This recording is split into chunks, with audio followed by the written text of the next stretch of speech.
اگر تمہیں دنیا ہی چاہیے فابتغوا عند اللہ الرزق، تو اللہ کی بارگاہ میں دنیا بھی تلاش کرو، جہاں دین ملے گا دنیا بھی نہیں ملے گی۔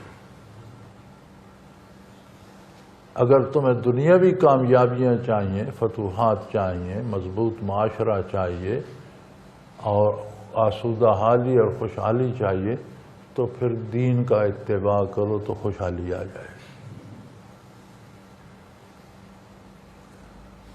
آپ وطن عزیز کو دیکھ لیں، اگر یہاں وسائل میں توازن ہو جو اسلام سکھاتا ہے، تو یہاں کوئی مفلسی کا تصور ہے؟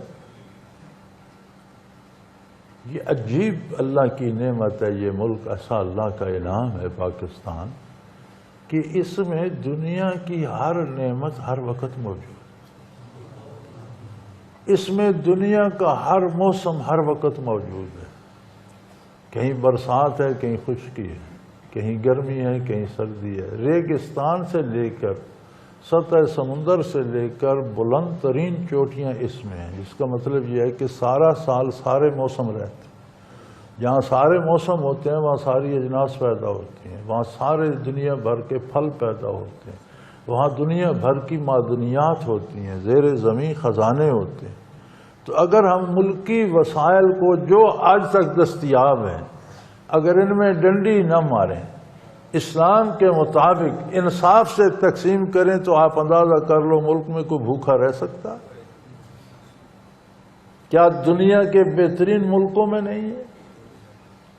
لوٹ کھسوٹ چھوڑ دیں نا، جس کو یار عجیب ملک ہے ہمارا، ہمیں پون صدی ہو گئی، جو بھی کسی محکمے کا سربراہ وہ اپنے عہدے سے ہٹتا ہے تو حوالات چلا جاتا ہے۔ یہ ساری چور بھرتی ہو گئے، آج بھی یہی شور مچا ہوا ہے، اتنے وزیر قید ہو گئے، اتنے وزیر پکڑے گئے، پہلے ریٹائر ہوتے تھے پکڑے جاتے تھے، آج کل وہ اپنے دفتر سے بھی پکڑ کر پولیس دھر کے لے جاتی۔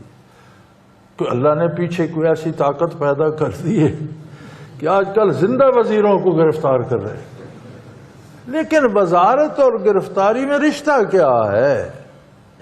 نہیں، ایک وزیر کا مطلب ہے بوجھ اٹھانے والا، وزر کہتے ہیں بوجھ کو، لا تزر وازرۃ وزر اخری، کوئی بوجھ اٹھانے والا کسی دوسرے کا بوجھ نہیں اٹھائے گا۔ تو وزیر ہوتا ہے جو سربراہ کا یا قوم کا بوجھ بانٹتا ہے، ان کی مدد کرتا ہے، ان کے مسائل حل کرتا ہے، ان کی تکلیفوں کو محسوس کر کے اس کا حل دیتا ہے۔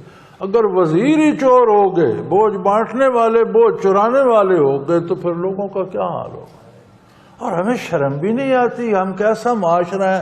ہمارا دعویٰ اسلام کا، اور کبھی ہمارا وزیر اعظم جیل میں ہے، کبھی وزیر جیل میں ہے، کبھی سفیر جیل میں ہے، وہ جی فلانا سفیر غدار ہے، وہ چل رہا ہے جی، وہ پتہ نہیں وہ سکینڈل بن رہا ہے، اب اس کا سفیر کا بن رہا ہے، وزیر کا بن رہا ہے، اب صدر صاحب کو پکڑ لو، جانے دو، مارو، بھاگ گیا، یہ ہو گیا۔ کیا تماشا ہے؟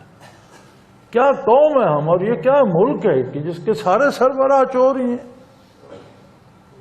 کوئی ایک نام ایسا ہمیں نہیں ملتا کہ جسے جانے کے بعد کوئی گالی نہ دے رہا۔ عجیب قوم ہے، پون صدی ہو گئی، یہ ہم صرف چوروں کو ہی اوپر لے کے جاتے ہیں۔ یہ ہمارے ووٹوں میں میں کیا کہوں، کیا پلیدی آ گئی ہے کو ہمارے ووٹوں میں، کہ غلاظت ہی اوپر جاتی ہے، بددیانتی ہے، ہم ووٹ بھی بددیانتی سے دیتے ہیں اور چوروں کو حکمران بنا دیتے ہیں، اور پھر نعرے لگاتے پھرتے ہیں پکڑ لو، جانے نہ دو، قید کر دو۔ پھر ہمارا عدالتی نظام ایسا ہے کہ پھر ان کا بگڑتا کچھ نہیں، جب ان پر الزام لگتا ہے تو وہ کھربوں کا ہوتا ہے۔ ابھی 150 لوگوں کی فہرست غالباً نیب نے سپریم کورٹ کو دی، میرا خیال ہے 90-95 ہزار ارب کے قریب، 90-95 ارب کے قریب قرضہ ہے، 90 ہے یا 95 ہے، اس کے لگ بھگ پاکستان مقروض ہے اور بڑا شور ہے۔ اب یہ جو 150 بندے کی فہرست دی، ان کے ذمے ہے کہ انہوں نے 350 کھرب لوٹ لیا۔ تو اگر وہی واپس آ جائے تو 90 کھرب قرضہ چکا کر آپ کے پاس پوری معیشت پھر بچ جاتی ہے۔ تو میں ثابت یہ کرنا چاہتا ہوں کہ اگر ہم دیانت داری کریں اور انصاف کریں اور اسلام کے مطابق کام کریں تو جہاں 350 کھرب لوٹنے کے لیے اگر یہ 350 کھرب قوم پہ ملک پہ لگایا جائے تو کون غریب رہ جائے گا، کون بدحال رہ جائے گا، کون سی مشکل رہ جائے گی؟